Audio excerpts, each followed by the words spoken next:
It was a bright, crisp winter's day on the island of Soda. All the engines were hard at work carrying passengers and freight. Thomas was very excited. He had a special job to do. The toy shop was to have a grand opening for the winter holiday season. The workers at the toy factory had worked hard to make lots and lots of toys in time for the grand opening. Thomas's job was to take toys from the factory to the toy shop. It was hard work, but Thomas was enjoying it. He felt really useful doing something so important. And he was looking forward to seeing the children's happy faces.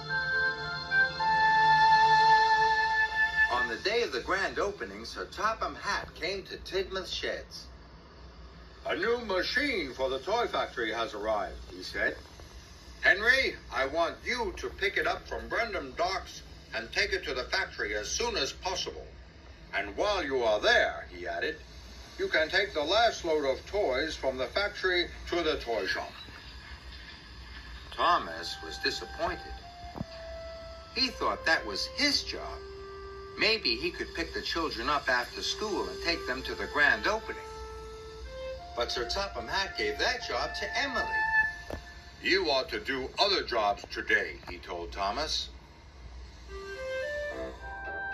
Thomas hurried off to start his new jobs. But he was very sad not to be helping with the grand opening. The signal at the next station was red. Thomas stopped. The station master was waiting for him with a message. It was from Sir Topham Hatt. "Emily has broken down," said the station master. "You must get all your jobs done as quickly as possible. Then you are to collect the children after school and take them to the toy shop." Thomas was sad for Emily, but excited to take the children. He puffed away quickly. There was a lot to do. Thomas was happy to be helping with the grand opening after all.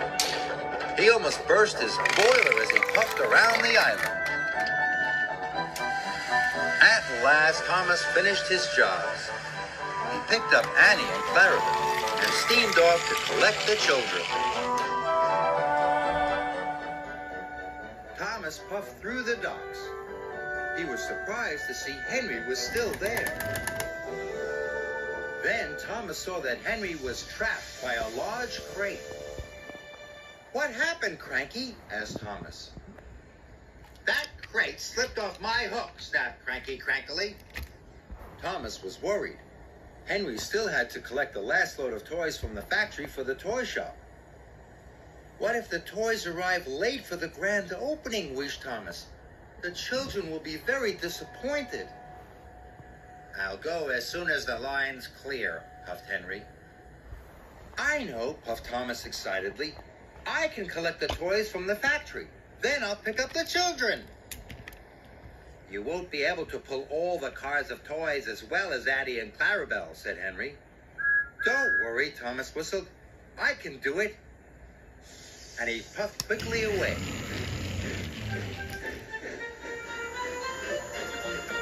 There was very little time left before the grand opening. Got to hurry, puffed Thomas. "Doing our best, chanted Annie and Clarabelle. At last, Thomas reached the toy factory. He was coupled up to a long train of freight cars, and he set off for the toy shop.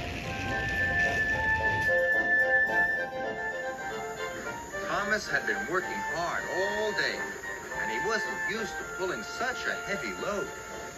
"It's very hard work," he puffed. "You can do it, sang Annie and Clarabelle. Soon Thomas was steaming up Gordon's Hill. "Must get to the top, he huffed. But he went slower and slower and slower,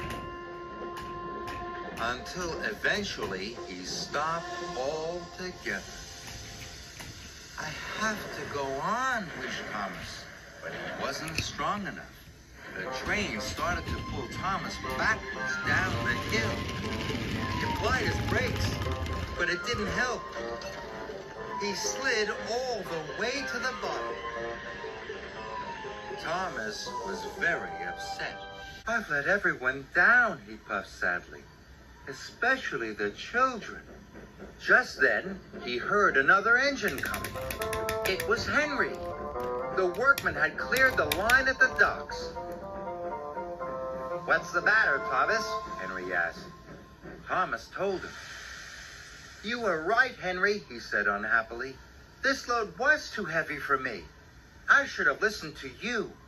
And now I know I need your help." "What can I do?" chuffed Henry. "You take the freight cars to the toy shop," whistled Thomas, "and I'll pick up the children. But we must hurry." Henry jumped as fast as he could to the toy shop. Thomas puffed around the island as fast as he could. The children cheered when they saw him coming. "You won't be late," he whistled as he steamed from station to station. And they weren't. Thomas arrived just in time for the grand opening. It was a magical sight. There were colored lights, balloons, and lots of toys. Sir Topham Hatt declared the toy shop open for the winter holiday season. Everybody cheered. Thomas was so pleased to see the children's happy faces. "You were right, Henry," Thomas tooted. "In future, I shall leave pulling the heavy loads to you."